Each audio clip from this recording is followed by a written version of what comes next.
जैसा कि हम सभी को प्लैनेट मार्स के बारे में काफी अच्छे से पता है और यहाँ इस मूवी में हम देख पाते हैं कि उस पर जिंदगी पॉसिबल हो चुकी है। हवा के साथ उस पर पानी भी है, यानी जिंदगी हर तरह से मुमकिन बन चुकी है। लेकिन सबसे बुरी बात यह है कि ये प्लैनेट वक्त के साथ साथ मर रहा है। इस मार्स पर एक जोड़ांगा नाम का एक सिटी होता है। यहाँ के लोग यानी जोड़ांगा की मिलिट्री मार्स के लोगों को मारना चाहती है। वहीं पर हमें एक हीलियम नाम के शहर को भी दिखाया जाता है। काफी अरसे से हीलियम बहादुरी से जोड़ांगा का मुकाबला करता आ रहा है। फाइनली एक दिन दोनों शहर के मिलिट्री के बीच वॉर हो जाती है और तभी जोड़ांगा के पास 3 आदमी उड़ते हुए आते हैं, जिनमें लीडर का नाम सांग था। सांग जो कि बहुत सारे पावर्स का मालिक था और वो उसे वेपन के तौर पर एक पावर देते हैं। ये पावर बहुत ही तेज होती है, जिसके बाद सांग किंग को कहा जाता है कि तुम इस प्लैनेट पर राज करोगे अगर तुमने ऐसा किया जैसा हम तुम्हें कहेंगे। उनकी इस बात को सुनकर उसकी बातों पर एग्री भी हो जाता है। असल में सांग के पास ऐसी पावर्स थी कि वो किसी का भी रूप लेने में सक्षम था और वो किसी भी प्लैनेट पर आसानी से जा सकता था। यहाँ से सीधा हमें प्लैनेट अर्थ यानी हमारी पृथ्वी को दिखाया जाता है। वहीं पर हम एक आदमी को देखते हैं जिसका नाम जॉन कार्टर था। जॉन कार्टर एक पोस्ट ऑफिस में जाता है और वो अपने नेफ्यू को एक लेटर लिखता है, जिसमें वो लिखता है कि तुम जितनी जल्दी हो सके यहाँ पर आ जाओ, मैं तुमसे मिलना चाहता हूँ। हम देखते हैं कि वहीं पर कोई अनजान शख्स जॉन कार्टर पर नजर रख रहा था। लेटर पोस्ट कर देने के बाद जॉन कार्टर वहाँ से चला जाता है। जब उसके नेफ्यू को वह लेटर उसके हाथ लगता है तब वो बिना देरी किए अपने अंकल से मिलने के लिए निकल जाता है। वहाँ आकर उसे पता चलता है कि अचानक से उनके अंकल यानी जॉन कार्टर की डेथ हो चुकी है और वो उस जगह पर जाता है जहाँ पर जॉन कार्टर की डेड बॉडी थी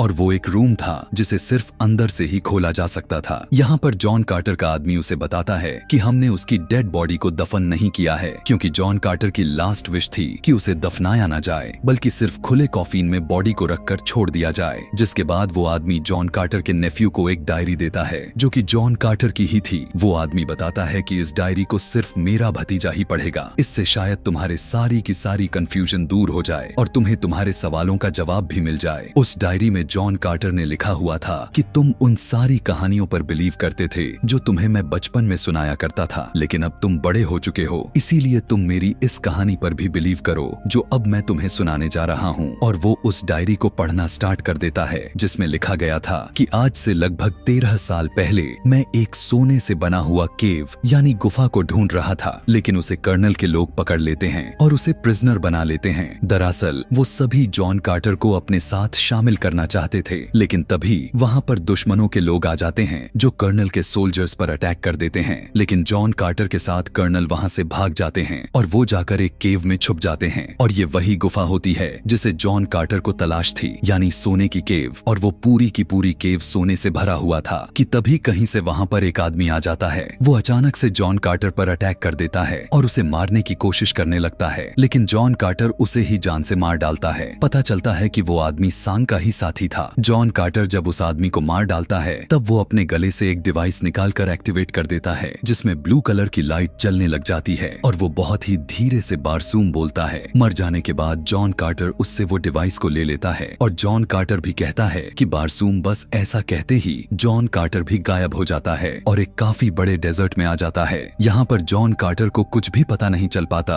कि वो आखिर यहाँ पर कैसे आ गया और वो यहाँ पर आकर बड़े बड़े से जंप लगा पा रहा था। असल में वो इस समय मार्स प्लैनेट यानी बारसूम में होता है, क्योंकि उसने उस डिवाइस में बारसूम कह दिया था और यहाँ पर ग्रेविटी कम होने की वजह से वो बड़ी बड़ी छलांगे लगाकर दौड़ पा रहा था। लेकिन उसे यह बिल्कुल भी पता नहीं था कि वो बारसूम यानी मार्स ग्रह पर चला आया है। उसे इतने बड़े जंप करते हुए उस प्लैनेट के कुछ लोग देख लेते हैं और वो लोग जॉन कार्टर के पास आ जाते हैं। वो अजीब जैसे दिखने वाले लोग काफी लंबे लंबे थे जो इन्हें टार्कस कहा जाता है और दिखने में तो ये सभी इंसानों जैसे तो बिल्कुल भी नहीं लग रहे थे। जॉन कार्टर कहता है कि मैं वर्जीनिया से हूँ और मेरा नाम जॉन कार्टर है, तो वो लोग जॉन कार्टर का नाम वर्जीनिया समझ लेते हैं। यह नाम सुनकर उनका लीडर जॉन कार्टर को नहीं मारता, क्योंकि उसे बड़े बड़े जंप लगाते हुए देख लिए थे। ये लोग जॉन कार्टर को पकड़कर अपने कबीले में लेकर जाते हैं और जिस डिवाइस के जरिए जॉन कार्टर कार्टर यहाँ पर आया था उनका लीडर उस डिवाइस को उठाकर ले जाता है। आगे हम देखते हैं कि आसमानों में जोड़ांगा और हीलियम की फाइट चल रही थी। हीलियम का किंग को यह बात काफी अच्छे से पता था कि जोड़ांगा के किंग के पास नेविलाइट है जिसका कोई भी मुकाबला नहीं कर सकता, उसके आगे कोई नहीं जीत सकता। जोड़ांगा की किंग हीलियम की किंग से कहता है कि मैं तुम्हारी बेटी से शादी करना चाहता हूँ और अगर ऐसा हो गया तो मैं वादा करता हूँ कि मैं तुम्हारे कबीले को कोई भी किसी भी तरह का नुकसान नहीं पहुँचाऊंगा। उसकी ऐसी बात सुनकर हीलियम का किंग इस बात पर एग्री हो जाता है कि वो अपनी बेटी की शादी जोड़ांगा के किंग के साथ करवा देगा। लेकिन प्रिंसेस उस शादी के लिए तैयार तो बिल्कुल भी नहीं थी, इसीलिए वो सबसे छुप कर भाग रही होती है। नीचे टार्कस का कबीला भी ये सब कुछ देखे जा रहा था और वो चाहता थे कि दोनों कबीले आपस में लड़कर मर जाए ताकि मार्स पर हम राज कर सके। भागते हुए प्रिंसेस प्लेन से गिरने ही वाली होती है कि तभी जॉन कार्टर दूरबीन से उसे देख लेता है और वो अपनी लंबे लंबे जंप लगाकर प्रिंसेस को बचा लेता है। जोड़ांगा का किंग यह देखकर नेविलाइट से जॉन कार्टर पर अटैक जैसे ही करने वाला था कि तभी सांग उसे कहता है कि ऐसा मत करो, मुझे यह आदमी चाहिए बिल्कुल सही सलामत। जोड़ांगा का किंग जॉन कार्टर को जैसे ही पकड़ने वाला था कि तभी अचानक नीचे से टार्कस उन पर फायरिंग करना शुरू कर देते हैं। इसीलिए जोड़ांगा के लोगों को वहां से अपनी जान बचाकर भागना पड़ जाता है। यह देखकर टार्कस काफी खुश हो जाते हैं कि वो जंग जीत चुके हैं। टार्कस चाहते थे कि जॉन कार्टर उनके लिए लड़े, लेकिन वो इस बात से साफ साफ मना कर देता है। टार्कस कहने लगते हैं कि अगर तुम हमारे लिए ना लड़े तो हम इस लड़की यानी हीलियम की प्रिंसेस को मार डालेंगे। इसीलिए ना चाहते हुए जॉन कार्टर इस बात के लिए तैयार हो जाता है। यहाँ पर प्रिंसेस जॉन कार्टर से यह पूछने लगती है कि तुम आखिर इतने बड़े बड़े जंप कैसे लगा सकते हो। वो कहता है कि मुझे इस बारे में कुछ नहीं पता कि आखिर मैं यह सब कैसे कर पा रहा हूँ, मैं तो सिर्फ अपने सोने की किल की तलाश में हूँ। यहीं पर जॉन कार्टर को प्रिंसेस से यह पता चल जाता है कि अब वो प्लेनेट अर्थ पर तो बिल्कुल भी नहीं है, बल्कि वो तो प्लेनेट मार्स पर आ चुका है। यह बात सुनकर जॉन कार्टर काफी हैरान रह जाता है, लेकिन प्रिंसेस उस पर बिल्कुल भी यकीन नहीं करती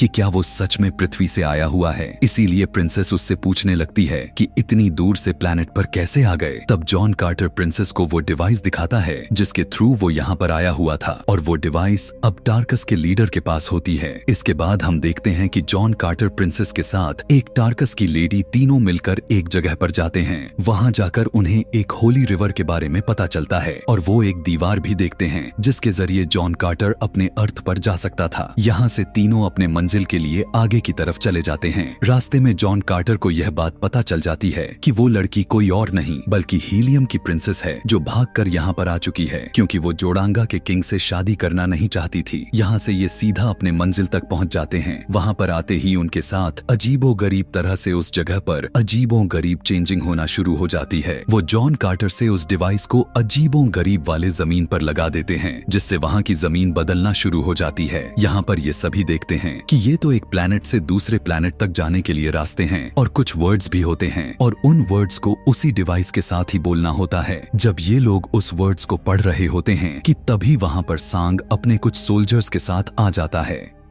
सांग अपने साथियों को ऑर्डर देते हुए कहता है कि उस लड़की यानी प्रिंसेस के साथ जॉन कार्टर को भी पकड़ लिया जाए। प्रिंसेस को पकड़कर वापस हीलियम भेज दिया जाता है और साथ में जॉन कार्टर को भी पकड़ लिया जाता है और वो जो टार्क्स वाली लेडी उनके साथ आई हुई थी वो वहीं कहीं छुप गई थी और इसी वजह से वो बच जाती है। महल में प्रिंसेस जॉन कार्टर को बुलवाती है। जॉन कार्टर यह बात जानकर हैरान रह जाता है कि प्रिंसेस अब जोड़ांगा के किंग से शादी कर रही है, इसीलिए वो प्रिंसेस से पूछता है कि तुम ऐसा क्यों कर रही हो। तब प्रिंसेस कहती है कि तुम हमारे लोगों के लिए लड़ना नहीं चाहते और तुम अपनी दुनिया यानी प्लेनेट अर्थ पर वापस चले जाओगे, इसीलिए मैं जोड़ांगा के किंग से शादी कर लूं, यही मेरे लोगों के लिए सही साबित होगा। और वो जॉन कार्टर को डिवाइस निकालकर उसे दे देती है क्योंकि प्रिंसेस वो वर्ड्स जानती थी जिसके जरिए वो जमीन पर वापस जा सकता था। प्रिंसेस जॉन कार्टर के हाथ पर वो डिवाइस रखती है। वो उससे कहती है कि तुम भी मेरे साथ साथ ये वर्ड्स बोलो। जॉन कार्टर भी उसकी बात मानकर ठीक ऐसा ही करता है और वो भी वर्ड्स बोलने लगता है, लेकिन जॉन कार्टर आखिरी वाला वर्ड्स नहीं बोलता।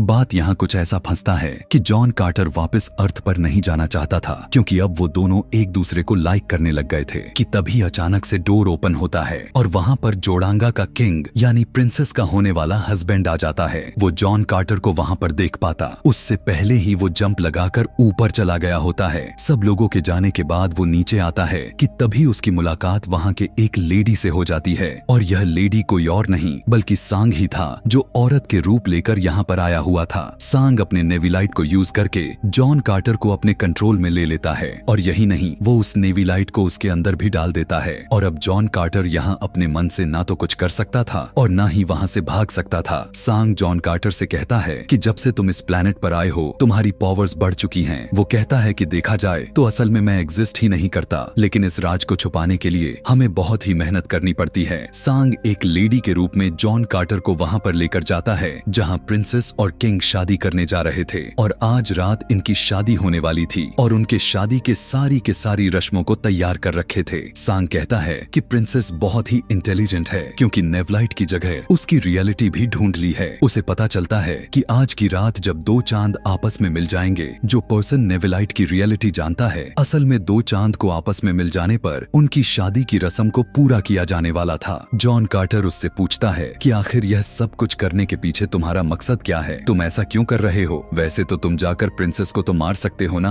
तब सांग कहता है ऐसी गेम तो हम पिछले काफी अरसे से खेलते आते जा रहे हैं, तब जबकि यह प्लेनेट आबाद भी नहीं हुआ था, और ऐसा हम तब तक करते रहेंगे जब तक हम प्लेनेट अर्थ को भी डिस्ट्रॉय ना कर दें। इसका साफ साफ मतलब यह था कि इस प्लेनेट यानी मार्स को डिस्ट्रॉय कर देने के बाद अर्थ की बारी आने वाली है और ये उनका मिशन है, एक के बाद दूसरे प्लेनेट को डिस्ट्रॉय कर देना। और ये नेविलाइट हम उसी को देते हैं जो बेवकूफ होने के साथ साथ काफी अमीर भी हो, और जोड़ांगा का किंग बिल्कुल ऐसा ही है। सांग जॉन कार्टर से कहता है कि हम खास मकसद के लिए बनाए गए हैं, लोगों से उनकी ही दुनिया को डिस्ट्रॉय करवा देते हैं और इसी वजह से हमें ताकत भी मिलती है। सांग जॉन कार्टर को कहीं और ट्रांसफर कर रहा होता है कि तभी वहाँ पर जॉन कार्टर का वफादार डॉग आकर सांग के उसी हाथ पर काट लेता है जहाँ पर वो नेविलाइट वाली डिवाइस लगाई हुई थी, जिसकी मदद से उसने जॉन कार्टर को अपने कंट्रोल में किया हुआ था। डिवाइस हटते ही जॉन कार्टर उसके कंट्रोल से बाहर आ जाता है और वो उन्हीं के एक एयरक्राफ्ट में बैठकर वहाँ से निकल जाता है, लेकिन वो लोग जॉन कार्टर का पीछा करने लगते हैं। जॉन कार्टर की तीसरी साथी यानी टार्कस वाली फीमेल लेडी वो एक डेजर्ट में होती है और वो उस जहाज पर गोली चलाती है जो जॉन कार्टर का पीछा कर रहा था, जिसके बाद जॉन कार्टर का जहाज भी वहाँ पर क्रैश हो जाता है। जॉन कार्टर कहता है कि मुझे प्रिंसेस को बचाने के लिए पूरी आर्मी चाहिए, जिसके बाद वो टार्कस के पास जाता है और जब वो वहाँ पर पहुँचता है तो उसे प्रिजनर बना लिया जाता है क्योंकि टार्कस का जो पुराना किंग था उसे भी अब प्रिजनर बनाया गया हुआ था और उसका एक दूसरा साथी जो था वो उसे धोखा देकर वो खुद वहाँ का किंग बन गया था और वो जॉन कार्टर को डिसलाइक करता था और उसे जान से मारना चाहता था। लेकिन पुराने वाले टार्कस किंग को जॉन कार्टर के ऊपर विश्वास होता है कि वो हमारी रिस्पेक्ट दिलवा सकता है। अगले दिन हम देखते हैं कि जॉन कार्टर के साथ टार्कस के पुराने वाले किंग दोनों को एक बहुत ही खतरनाक मॉन्स्टर के साथ छोड़ दिया जाता है, लेकिन जॉन कार्टर उससे लड़ता है और किसी तरह करके उसे जान से मार डालता है और वो उस टार्कस राजा को मार देता है जो पुराने राजा की जगह खुद किंग बना हुआ था। अब दोबारा से वो पुराने वाला किंग फिर से वहाँ का राजा बन जाता है। जॉन कार्टर प्रिंसेस को बचाना चाहता था, लेकिन क्योंकि अब आसमान में दोनों चांद के आपस में मिलने से दोनों की शादी की रस्म पूरी हो जाएगी और सांग प्रिंसेस को मार डालेगा, लेकिन शादी के रस्म को पूरा होने से पहले ही जॉन कार्टर टार्कस के आर्मी के साथ वहाँ पर पहुंच जाता है। वो कहता है कि ये जो कुछ भी हो रहा है असल में एक साजिश रची जा रही है क्योंकि जोड़ांगा के लोगों ने हीलियम पर अपना कंट्रोल कर रखा है और तुम्हारी शादी होते ही वो हीलियम पर अटैक कर देंगे। उसकी ऐसी बात सुनकर जोड़ांगा का किंग अपनी तलवार निकाल लेता है और तभी वहाँ पर वॉर स्टार्ट हो जाता है। हीलियम का साथ देने के लिए टार्कस का आर्मी भी वहाँ पर आ जाती है। अब दोनों कबीले के लोग एक होकर जोड़ांगा को पूरी तरह से खत्म करने के लिए उनसे लड़ने लगते हैं। जॉन कार्टर जोड़ांगा के किंग को मार डालता है। तभी उसी समय सांग प्रिंसेस एक रूप में आकर प्रिंसेस पर ही तलवार रख देता है कि तभी उसी समय मौका देखकर प्रिंसेस उसकी नेविलाइट वाला डिवाइस निकाल लेते हैं जो कि सांग के कंट्रोल में थी और वो उसे निकालकर फेंक देती है, लेकिन बहुत ही चालाकी से सांग उस डिवाइस को फिर से ले लेता है। जॉन कार्टर के साथ टार्कस का राजा दोनों उसे मारने वाले होते हैं कि तभी वो वहाँ से गायब हो जाता है। बाद में जॉन कार्टर और प्रिंसेस की शादी हो जाती है। उसी रात में हम देखते हैं कि सांग वहाँ पर किसी और रूप में आता है और वो जॉन कार्टर के चेस्ट पर अपना हाथ रखकर वो वर्ड्स बोलने लगता है जिससे वो प्लैनेट अर्थ पर चला जाएगा और वो जॉन कार्टर को वापस अर्थ पर भेज देता है। जब जॉन कार्टर की आंख खुला तो वो खुद को उसी केव में पाता है जिसे वो इतने अरसे से ढूंढ रहा था, लेकिन वो अब वापस मार्स पर ही जाना चाहता था क्योंकि उसकी वाइफ प्रिंसेस मार्स पर ही थी, मगर उसके पास अब वो डिवाइस नहीं थी जिससे वो वहां तक जा सके। फिर जॉन कार्टर यहाँ से 10 साल तक उसी डिवाइस को ढूंढता रहता है और फाइनली उसे वो डिवाइस मिल भी जाती है। अब क्योंकि हमें काफी अच्छे से पता है कि ये सारी की सारी कहानी जॉन कार्टर का नेफ्यू पढ़ रहा था। जॉन कार्टर उस किताब में लिखा होता है कि अब तुम जान चुके हुए होगे कि मैं आखिर क्यों कहा था कि मेरी बॉडी को नहीं दफनाना, क्योंकि अगर मेरी बॉडी यहाँ पर डिस्ट्रॉय हो जाती है तो मैं मार्स पर भी डिस्ट्रॉय हो जाता, और जहाँ पर मेरी डेड बॉडी का कॉफिन है उस कॉफिन की चाबी तुम खुद हो, और अब मेरी डेड बॉडी की हिफाजत की रिस्पॉन्सिबिलिटी तुम्हारे ऊपर है। जॉन कार्टर का भतीजा देखता है कि उस कॉफिन वाले रूम के डोर पर कुछ अल्फाबेट्स हैं और वो उन्हीं अल्फाबेट्स से अपना नाम लिखता है, लेकिन फिर भी वो दरवाजा ओपन नहीं होता। फिर वो अपना निक नेम वहाँ पर लिखता है जिस नाम से जॉन कार्टर उसे बुलाया करता था, और जैसे ही यह उसे पता चलता है तो वो लिख देता है। उसके लिखते ही वो डोर ओपन हो जाते हैं, लेकिन पीछे से आकर उसे मारने की कोशिश करता है, लेकिन उस आदमी को कोई गोली मार देता है और वो मर जाता है। जॉन कार्टर का नेफ्यू देख पाता है कि यहाँ पर तो जॉन कार्टर अभी भी जिंदा है और उसी ने उस आदमी को गोली मारी थी। जॉन कार्टर उसके पास जाता है और वो उसके कोट से वही डिवाइस निकाल लेता है जिसके जरिए वो मार्स पर जा सकता था, और ये जो आदमी मरा था वो कोई और नहीं बल्कि सांग ही था जो रूप बदलकर यहाँ पर आया हुआ था। अब क्योंकि सांग किसी भी प्लैनेट पर जा सकता था, इसीलिए वो जॉन कार्टर का पीछा करते करते यहाँ पर आ चुका था। यहाँ पर जॉन कार्टर अपने मिशन में कामयाब हो जाता है और वो अपने नेफ्यू से कहता है कि कोई ऐसी किताब लिखो, किसी से प्यार करो और अपनी जिंदगी का कोई मकसद बनाओ। जॉन कार्टर उस डिवाइस को लेकर एक जगह पर लेट जाता है और वो फिर से मार्स पर चला जाता है, और इसी सीन को दिखाते हुए ये कहानी, ये मूवी यहीं पर खत्म हो जाती है। ऐसे ही और भी मूवी एक्सप्लेनेशन वीडियोस देखने के लिए कमेंट में नेक्स्ट लिखना ना भूलें। Thanks for watching.